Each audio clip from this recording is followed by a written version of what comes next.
सनातन संवाद में अब हम बात करेंगे चेतना की, आत्मा की, जिनकी बात बहुत कम होती है और ये चीजें जब चिकित्सा से जुड़ती हैं तो उनका प्रभाव कितना सूक्ष्म हो जाता है, इसको समझना भी बहुत जरूरी है। लेकिन समस्या वर्तमान समय की ये है कि आपाधापी जो है आधुनिकता की, उसमें शायद हम जो आध्यात्मिक स्तर पर आत्मा और चेतना के उपचार की बात कही गई है, उस विधा को हम भूल रहे हैं। लेकिन उस विधा को जीवंत करने वाली जो विभूति है, वो इस वक्त हमारे मंच पर मौजूद है। और ये इस कार्यक्रम का महत्वपूर्ण पक्ष इसलिए है क्योंकि आत्मा और चेतना पर काम नहीं होगा तो सनातन का संवाद हम समझ नहीं पाएंगे। तो हम स्वागत करते हैं Hind institute of medical sciences, Shekhar hospital और आमोद फाउंडेशन के founder chairman doctor Aamod Sachan ji का। बहुत स्वागत है डॉक्टर साहब आपका। नमस्कार। डॉक्टर साहब, पहला सवाल यह है कि आप पेशे से चिकित्सक हैं, लेकिन मेडिकल साइंस को आप ईश्वर से जोड़ने की बात करते हैं, तो जो ज्ञान है वो आध्यात्म से कैसे जुड़ता है? क्या इसका मूल रूप से इसकी व्याख्या है?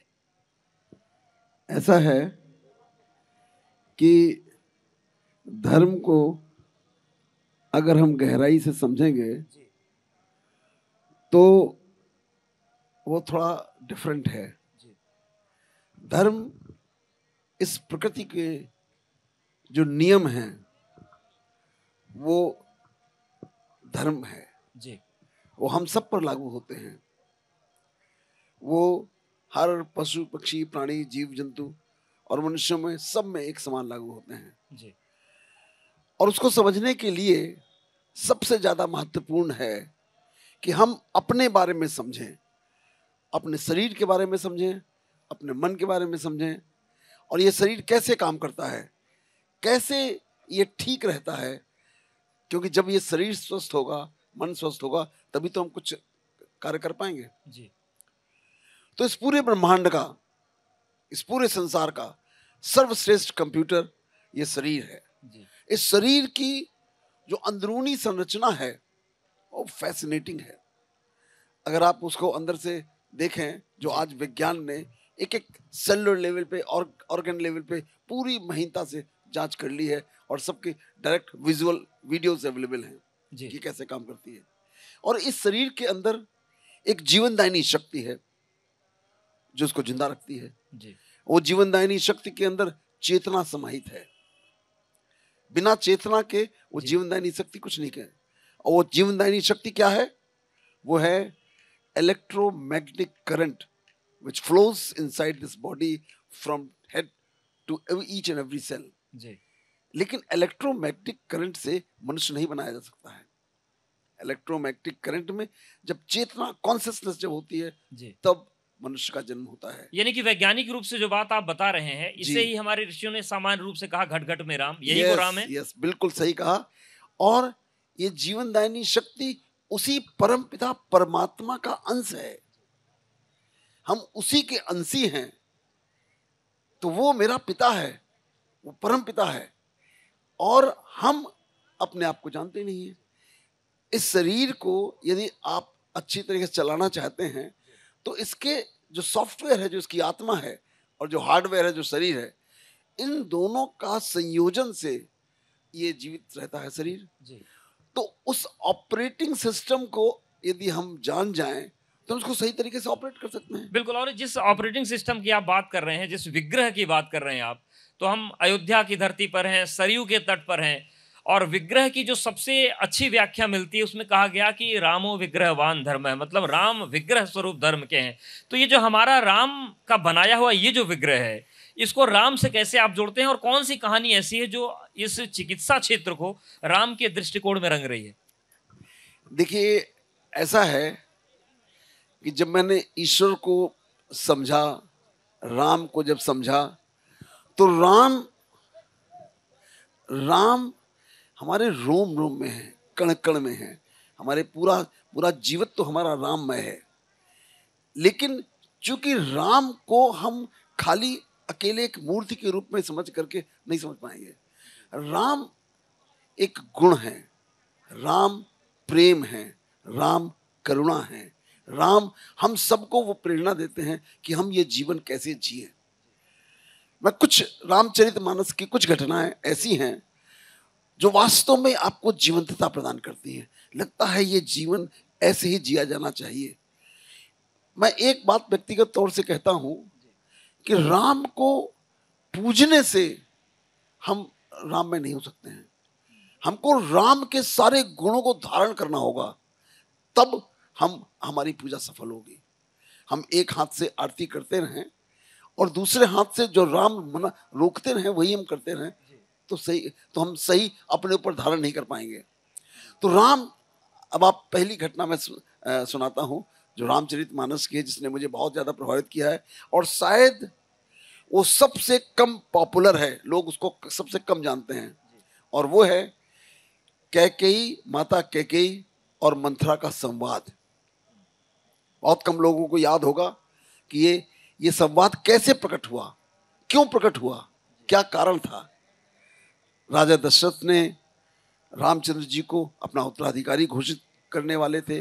उनका राज्याभिषेक होने वाला था नेक्स्ट मॉर्निंग, और रात में ऐसा क्या घटित हुआ कि पूरी ये अयोध्या जगमग थी, प्रकाशमय थी, उत्सवमय थी। हर व्यक्ति के हृदय में प्रेम ही प्रेम भरा हुआ था। सारी माताएं खुशी से लहला रही थी। ऐसा कोई अयोध्यावासी नहीं था जिसके मन में उल्लास नहीं था। एक छोटी सी घटना घटी, क्योंकि आप शायद सभी लोगों को पता है कि रामचंद्र जी का जन्म एक विशेष कारण से हुआ था। नारायण को जब जन्म लेना था तो माता कौशल्या को उन्होंने सपने में बताया कि मैं आपके गर्भ से जन्म लूंगा। क्यों लूंगा? उसका कारण था कि उस समय पूरे संसार में असुरों का साम्राज्य हो गया था। ऋषि मुनि तपस्या नहीं कर पा रहे थे। जो जंगल में रहते थे वहां पर भी जाकर के उनको वहां राक्षस पर अत्याचार करते थे। तो उनके विनाश के लिए उनको जन्म लेना था। अब ऐसी परिस्थिति में जन्म तो उन्होंने ले लिया, युवराज भी होने जा रहे थे। लेकिन देवताओं को इस बात से बड़ी परेशानी थी उस समय के कि यदि ये कल राजा घोषित हो गए और ये राज सिंहासन में बैठ गए तो जिस पर्पज से इनका जन्म हुआ है वहीं का वहीं अधूरा रह जाएगा। तो उन्होंने माता सरस्वती से प्रार्थना करी, हे माता आप कुछ दया करिए, और यदि आपने वो दया नहीं करी तो सब अनर्थ हो जाएगा। ये जन्म ही नारायण का व्यर्थ हो जाएगा। माता सरस्वती जागृत हुई और उन्होंने कहा निश्चित रूप से मैं ये काम करूंगी। और उन्होंने माता कैकेयी और मंथरा की बुद्धि को हर लिया।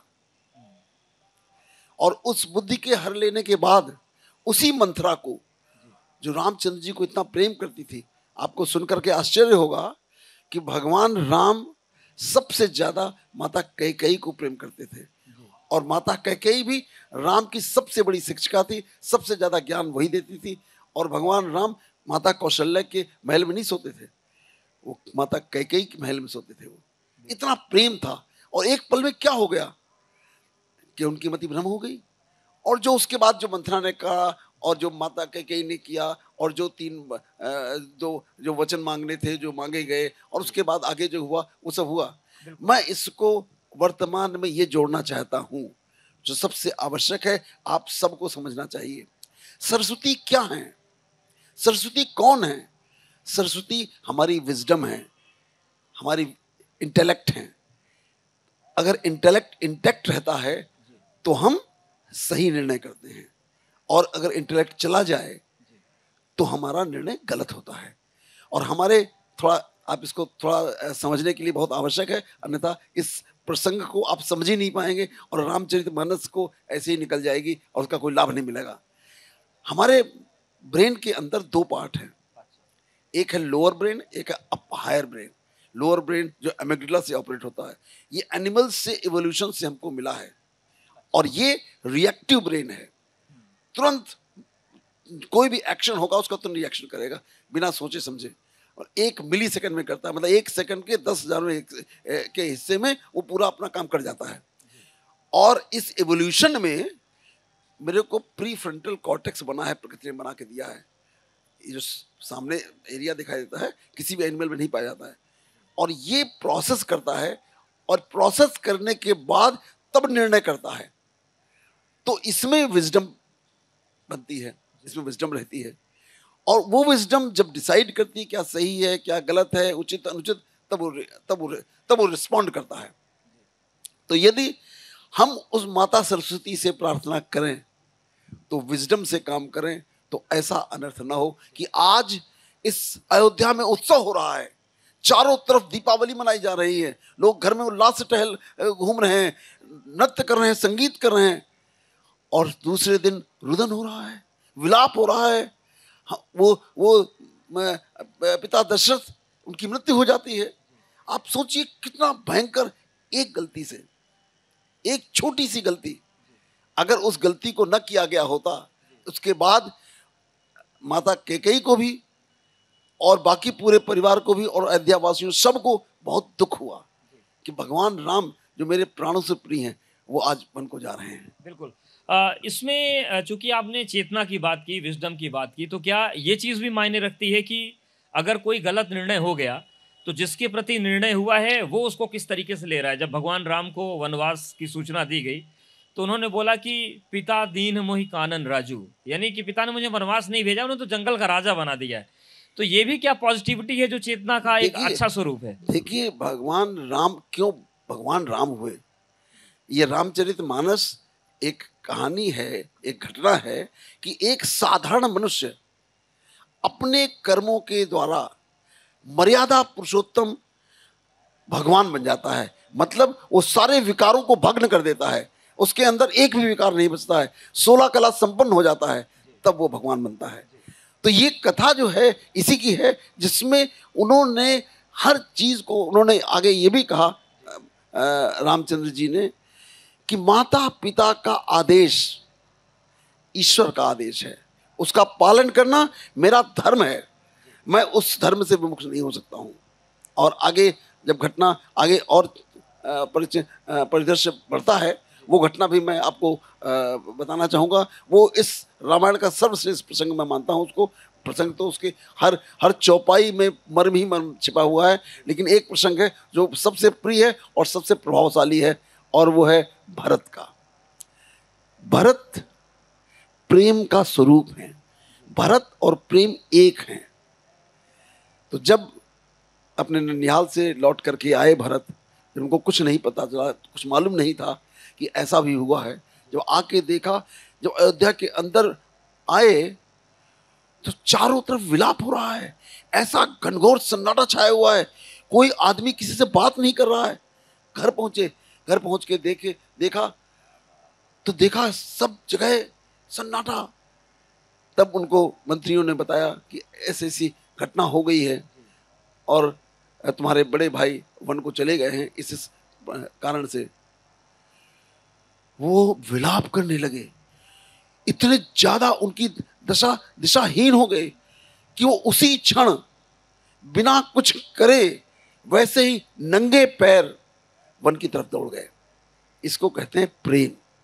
ये प्रेम था कि वो बिना राम के वो ये महसूस कर रहे थे कि मेरा जीवन ही नहीं है जी। मैं मृत्यु को प्राप्त हूं। और दौड़ते हुए गए, रास्ते में निषाद राज उनको मिले, घोर निषाद राज। उन्होंने पहचाना, उनको अपने गले से ऐसे लगाया जैसे अपने बड़े भाई को गले से लगा रहे हैं। उन्होंने सोचा, ये मन में विचार किया कि ये भी मेरे बड़े भाई के साथ मिल करके गए हैं, ये मेरे लिए उतने ही पूजनीय हैं। कोई वहाँ उन्होंने ये नहीं सोचा कि निषाद राज है वो छोटे आदमी हैं, और उनको भी उसी तरह से पूजा। और जब रास्ता चल रहे थे वो, आप सोचिए, देखिए, एक मन में पैर बदल बदल के चल रहे थे कि यहाँ हमारे भाई के पैर पड़े थे, यहाँ राम जी के पैर थे, यहाँ सीता जी के पैर थे, इसमें कहीं मेरा ऊपर पैर न लग जाए। उसकी रज को छूते हुए आगे चल रहे थे। और जब वहां पहुंचे तो उन्होंने भगवान राम से क्या कहा?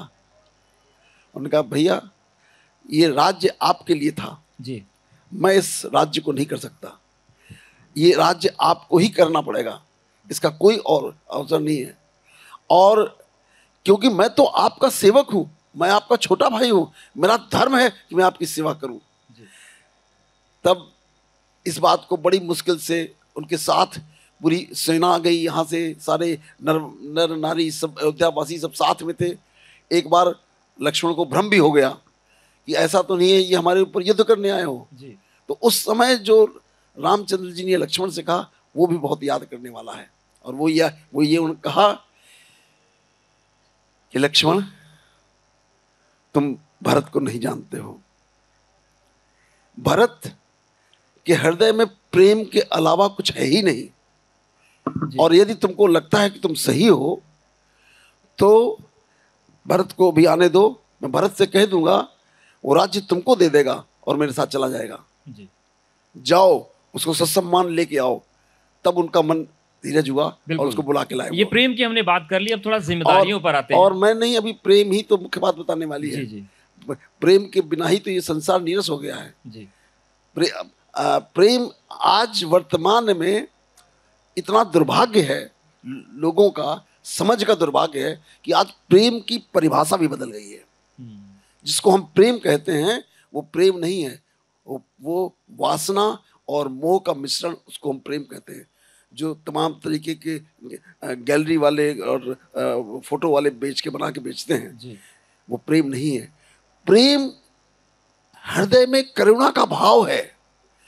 प्रेम हमारा जिसके प्रति प्रेम होता है वो प्रेम उस ये मन करता है कि भगवान इसका कैसे भी कल्याण हो जाए, इसका कुछ भी भला हो जाए। वो है प्रेम और वो है करुणा। जब ये उपजती है हमारे, तब हमारे अंदर सारा सुख आता है, मन की शांति आती है। और अगर ये और पूर्ण स्थिति में पहुंच जाए तो आनंद आता है। लेकिन जब प्रेम होगा तब।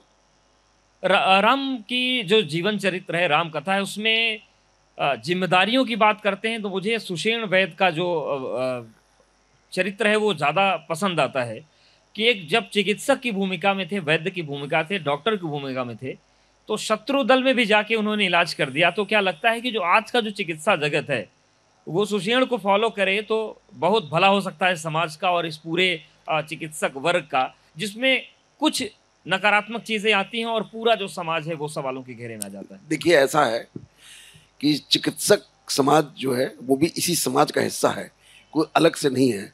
तो जितनी विकृति समाज में है उतनी विकृति चिकित्सकों में भी है, कोई अलग दोनों नहीं है। लेकिन आपने सुषेण वैद्य का जो जिक्र किया है, ये इस रामचरितमानस का एक बहुत महत्वपूर्ण हिस्सा है कि आप पहले इस पक्ष को देखिए। लक्ष्मण जी मूर्छित होकर के गिर गए हैं, उनको शक्ति लगने के बाद मूर्छित होकर गिर गए हैं, बेहोश हैं। उनके बगल में भगवान राम विलाप कर रहे हैं कि मेरा भाई ऐसी दिशा में कैसे पहुंच गया। और जब उनको ये बताया गया कि इस मूर्छा से इनको कोई अगर वापस ला सकता है तो सुषेण वैद्य हैं, और सुषेण वैद्य लंका में हैं। तो आप इनका कॉन्फिडेंस देखिए ना, इनको कतई शंका नहीं हुई कि सुषेण वैद्य लंका में है तो मैं इनसे अपने भाई का इलाज कराऊं कि न कराऊं। और उन्होंने उनको प्रार्थना भेजी, और सुषेण वैद्य की आप स्थिति देखिए कि उन्होंने सहर्ष स्वीकार किया। इस पक्ष में हो उस पक्ष में हो, इससे डॉक्टर का क्या मतलब। डॉक्टर का तो काम है कि उसका इलाज करना। और उन्होंने बाकायदे जो संजीवनी बूटी मंगाने का काम था वो सब कहानी आप सबको पता है कि हनुमान जी गए और लेकर के आए और वो संजीवनी बूटी से उनका इलाज किया। तो हर व्यक्ति को सुषेण वैद्य बनना चाहिए जो मेडिकल पेशे में है। उसको कोई भी धर्म, जाति विशेष, देश, उसके मन में कोई भाव नहीं होना चाहिए। उसके मन में सिर्फ एक भाव होना चाहिए, करुणा का भाव, दया का भाव, शुभ भावना का भाव, कि जिसको मैं देख रहा हूँ, जिसका परीक्षण कर रहा हूँ, वो किसी तरीके से ठीक हो जाए। और इसी भाव की वजह से हमने आपको मंच पर आमंत्रित किया। समय सीमा है, लेकिन आपसे मैं जानना चाहते हैं कि आपने जो शरीर के साथ आत्मा और चेतना के इलाज का बीड़ा उठाया है, तो इसको कैसे आगे बढ़ाएंगे? और जो एक आश्रम बनाने का आपका मास्टर प्लान है, उस आश्रम में क्या होगा, उसका विजन क्या है? मैं पहले तो आपको इस पृष्ठभूमि को बताऊंगा कि बहुत सारे डॉक्टर हैं, पूरे देश में विदेश में इलाज कर रहे हैं, लेकिन इस तरीके के भाव जैसे मेरे मन में आए, बहुत कुछ ही 1-2 4 लोग होंगे पूरी दुनिया में जिनके मन में ये भाव है कि हम आध्यात्मिक रूप से लोगों का इलाज करें। ये घटना यहाँ भारतवर्ष की है और मैं उसको जरूर बताना चाहूँगा क्योंकि जिससे आपका कॉन्फिडेंस लेवल बढ़ सके। डॉक्टर एपीजे अब्दुल कलाम थे जो एक्स प्रेसिडेंट ऑफ इंडिया रहे हैं। जिस समय वो डीआरडीओ के डायरेक्टर थे उस समय उनको किसी डॉक्टर ने, मेरे ऐसे किसी डॉक्टर ने ये बताया कि हम मरीजों का इलाज उनके जो चेतना है, जो उनके विचार हैं, उनको परिवर्तित करके किया जा सकता है और वो मरीजों को पूरी तरीके से उनकी बीमारी जड़ से ठीक की जा सकती है। तो वो बड़े बहुत ही प्रेमी हृदय के व्यक्तित्व थे डॉक्टर कलाम। तो उन्होंने कहा अगर ऐसा है तो इसकी जांच होनी चाहिए। हम वैज्ञानिक हैं, हमको किसी के कहने से नहीं मान लेना चाहिए कि ध्यान के माध्यम से मरीजों को ठीक किया सकता है।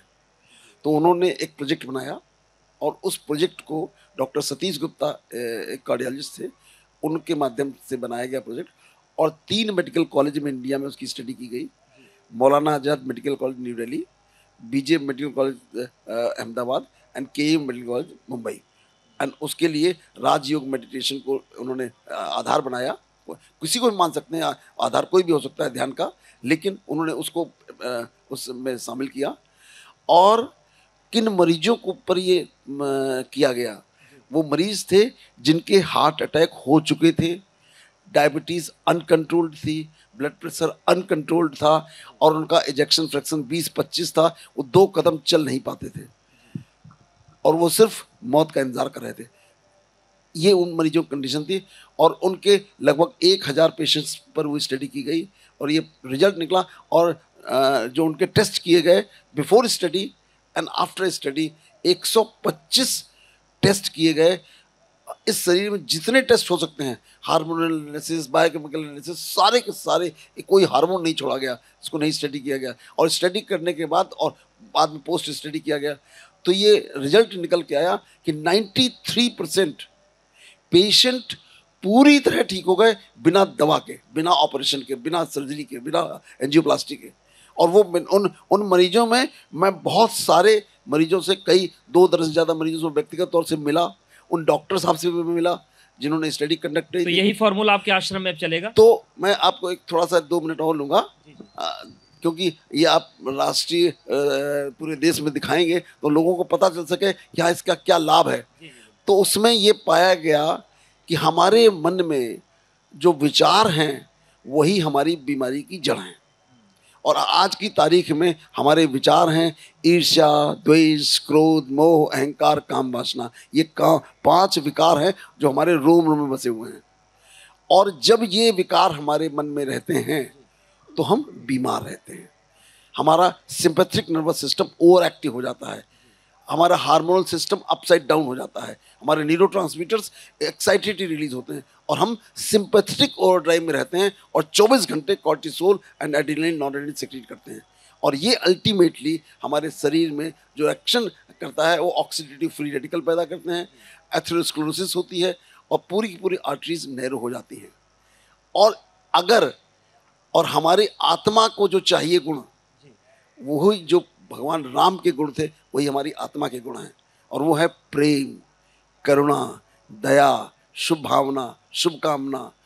तब आती है सुख, शांति और आनंद। तब हम मन से स्वस्थ होते हैं और जब मन से स्वस्थ होते हैं तब हम तन से स्वस्थ होते हैं। ये उसकी पूरी मैकेनिज्म है। आज की तारीख में आप देख लीजिए कि पहले, मैं 20-25 साल पहले लखनऊ में एक मेडिकल कॉलेज था, 2-3 अस्पताल थे। आज हर गली में एक अस्पताल है। एक कैंसर की मशीन थी बेसिक वाली केजीएमसी में, आज दर्जनों कैंसर की मशीनें लगी हुई हैं, दर्जनों। सारे बड़े बड़े छोटी क्लिनिक से लेकर बड़े बड़े कॉर्पोरेट हॉस्पिटल तक लखनऊ में आ गए हैं। उसके बाद रोगियों की संख्या निरंतर बढ़ रही है। तो उसका कारण खाली पॉल्यूशन और बाकी दिनचर्या नहीं है। उसका सबसे बड़ा कारण मैंने जब स्टडी करके निकाला तो 75% कारण उसका हमारे नेगेटिव थॉट्स हैं।